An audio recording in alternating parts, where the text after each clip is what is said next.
Anda tak tahu siapa?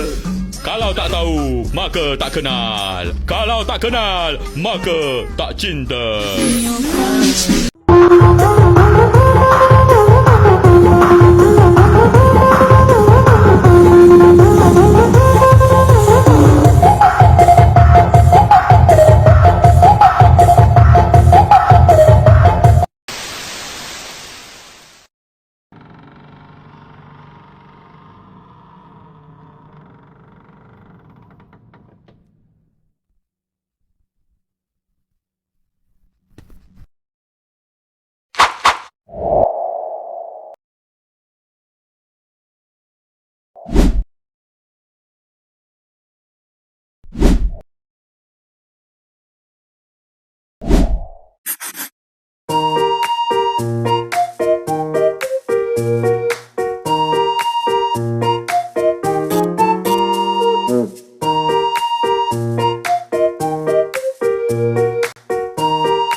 Assalamualaikum warahmatullahi wabarakatuh. Alhamdulillahirabbil alamin wa bihi nasta'inu ala umurid dunya waddin. Wassalatu wassalamu ala asyrafil anbiya'i wal mursalin sayyidina wa maulana Muhammadin wa ala alihi wa sahbihi ajma'in, amma ba'du. Pertama-tama, marilah kita panjatkan puja dan puji syukur kehadirat Allah Subhanahu wa taala yang telah melimpahkan rahmat, taufik dan hidayahnya sehingga kita dapat merasakan nikmat terbesar, yakni menjadi seorang muslim.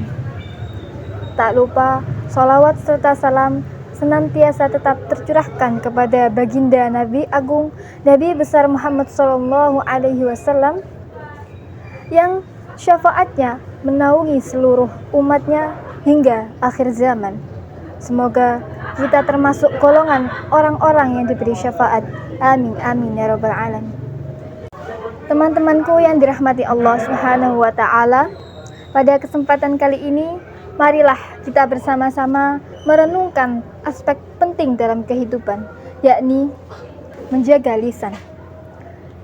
Allah Subhanahu wa taala telah memberikan kita lisan sebagai sarana komunikasi, sebagai alat untuk berzikir mengingatnya, dan juga sebagai alat untuk menyebarkan kebaikan. Namun di sisi lain, lisan kita juga dapat berpotensi menjadi penyebab dosa-dosa yang kita lakukan. Rasulullah Shallallahu Alaihi Wasallam bersabda, "Man kana yu'minu billahi wal yaumil akhir, falyaqul khairan aw liyasmut." Artinya, barang siapa yang beriman kepada Allah dan hari akhir, maka hendaknya ia berkata baik ataupun diam. Hadis riwayat Bukhari dan Muslim. Hadis ini menekankan bahwa Rasulullah Shallallahu Alaihi Wasallam telah mengajarkan kita bahwasanya apabila kita berucap, hendaknya ucapan yang keluar dari lisan kita adalah ucapan-ucapan yang baik. Dan apabila kita tidak dapat mengucapkan kata yang baik, maka hendaknya kita diam. Hadis ini juga menerangkan bahwa lisan termasuk bentuk dari tingkat keimanan kita dan juga dapat menjadi penyebab dosa-dosa kita. Hadis ini juga menekankan agar kita menjaga lisan kita dari hal-hal tercela yang tidak disukai oleh Rasul dan juga Allah Subhanahu wa taala.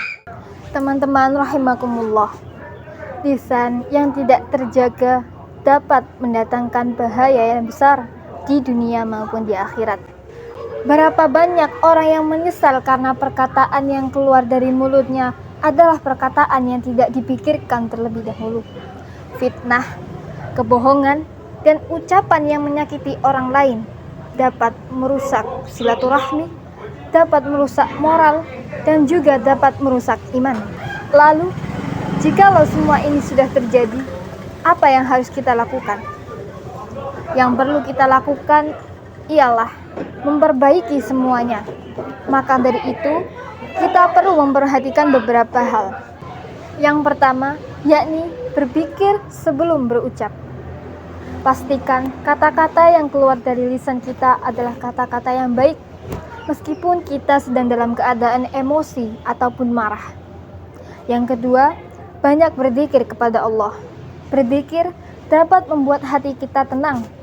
Berzikir juga dapat mengingatkan kita agar selalu takut kepada Allah Subhanahu wa Ta'ala dan tidak terpengaruh oleh lingkungan sekitar. Yang ketiga, yakni menghindari perdebatan. Apabila debat itu tidak perlu, maka hindarilah konflik-konflik seperti ini. Yang terakhir, yakni meminta maaf.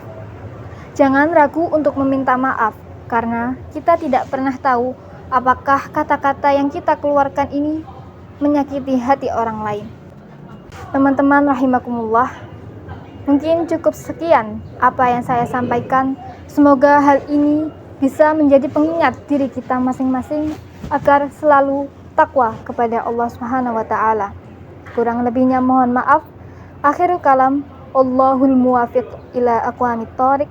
Wassalamualaikum warahmatullahi wabarakatuh.